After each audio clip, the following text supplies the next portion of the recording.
अस्सलाम वालेकुम एवरीवन। आज हम आपको एक बड़ी स्पेशल सी रेसिपी सिखा रहे हैं जो कि पिज़्ज़ा डो की है। ये अगर परफेक्ट नहीं ना बनती तो पिज़्ज़ा कभी भी अच्छा नहीं बन सकता। तो इसके लिए आपने बस सिंपल सी टिप्स एंड ट्रिक्स है वो आपने फॉलो करनी है और आपने झटपट से बना लेनी है। तो चलें हम भी टाइम वेस्ट किए बिना आपको बताते हैं चीज़ें। सबसे पहले तो हमें चाहिए नीम गर्म पानी, जो कि मैंने 1 कप लिया है। नीम गर्म हमें चाहिए। उसके बाद जी मैंने ली है 2 टीस्पून चीनी, आपने मैदे के हिसाब से लेनी है।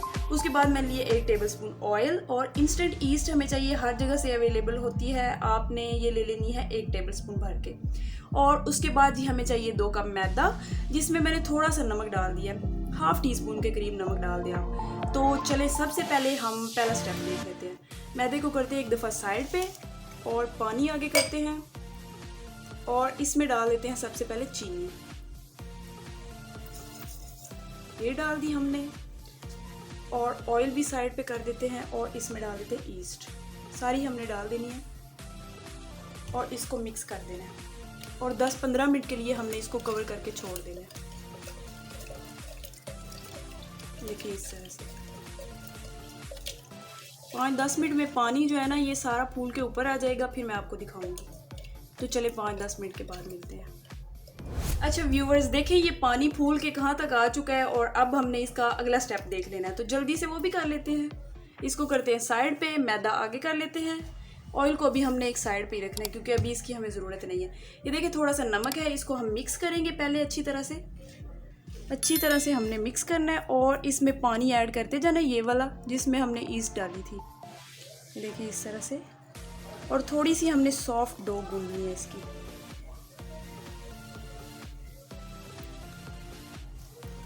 चाहे तो ग्लव्स डाल दें, चाहे तो ऐसे कर लें। वैसे हाथ से गूंदेंगे तो डो बहुत अच्छी तरह से राइज होगी। जितना इसको आप अच्छे से डो को गूंदेंगे और सॉफ्ट सी रखेंगे तो उतना ही अच्छा पिज़्ज़ा बनेगा। ज़्यादा हमने हार्ड नहीं करनी। ये देखें अब जहाँ पे खुश्क है वहाँ पे और डाल देते हैं।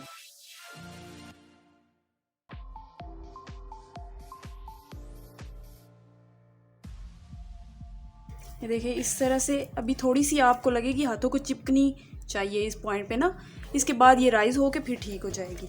तो इसलिए अभी हमने थोड़ा सा इसको गूंद लेना है। साइड पे जो आटा लगा हुआ है ना इसको भी उतार के हमने इसके साथ शामिल कर देना है और जिस तरह से आप गूंद सकते हैं इसको गूंद लें, क्योंकि ये चिपक के आपके हाथों के साथ आती रहेगी। ये देखिए ज़ोर लगेगा थोड़ा सा तो आपने लगा लेना है, क्योंकि पिज़्ज़ा अच्छा हमें चाहिए तो उसके लिए थोड़ी तो मेहनत करनी पड़ेगी ना। ये देखिए इसको तकरीबन 5 मिनट के लिए आपने गूंद लेना है। हाँ जी जनाब, देखें अब ये डो को हमने 10 मिनट के लिए गूंद लिया। 5 या 10 मिनट लगे थे इसको गूंदने में। और अब मैंने इसका एक बॉल बना के ऊपर थोड़ा सा ऑयल लगा के मैंने रख दिया है। हाथ भी धो लिए हैं और अब हमने इसको करना है प्लास्टिक रैप से कवर। इस तरह से अच्छी तरह से कवर कर देंगे और इसको अब डिपेंड करते हैं मौसम के ऊपर। अगर तो सर्दियां हैं तब डो को राइज़ होने में थोड़ा ज़्यादा टाइम लगेगा और अगर गर्मियां हैं तब ये जल्दी हो जाएगी।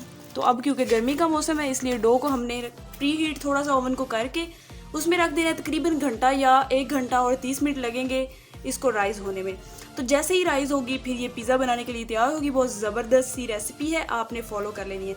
अब जब ये राइज़ होगी तब मैं आपको बताऊंगी। और अगर सर्दियां हों तब आपने क्या करना है कि ओवन को थोड़ी देर के लिए प्री हीट होने पे लगा देना है और फिर उसके बाद ओवन को बंद कर देंगे और डो को उसमें रख देंगे और तकरीबन 2 घंटे लगेंगे, क्योंकि सर्दियों में थोड़ा ज़्यादा टाइम लगता है। तो अब इसको ओवन में शिफ्ट कर देते हैं। हाँ जी व्यूअर्स, देखें कितनी अच्छी सी पिज़्ज़ा डो राइज़ हो चुकी है। देखें इस तरह से मैं आपको उतार के भी दिखाती हूँ। ये देखें कितनी फूल चुकी है। अब देखिए कितनी आसान सी रेसिपी थी। आपने इस रेसिपी को फॉलो करना है और रेसिपी को ट्राई करके आपने मुझे ज़रूर बताना है कि आपको पिज़्ज़ा डो बनाने में कोई इशू तो नहीं हुआ या आपने पूरी फॉलो की। आपने मुझे कमेंट करके ज़रूर बताना है। तो चलें जी, आप ये रेसिपी ट्राई करें। मैं आपसे नेक्स्ट वीडियो में मिलती हूँ। आपने तब तक मेरा चैनल भी सब्सक्राइब कर लेना है आगे अच्छी अच्छी रेसिपी सीखने के लिए। तो मैं मिलती हूँ आपसे नेक्स्ट वीडियो में। तब तक के लिए अल्लाह हाफिज़।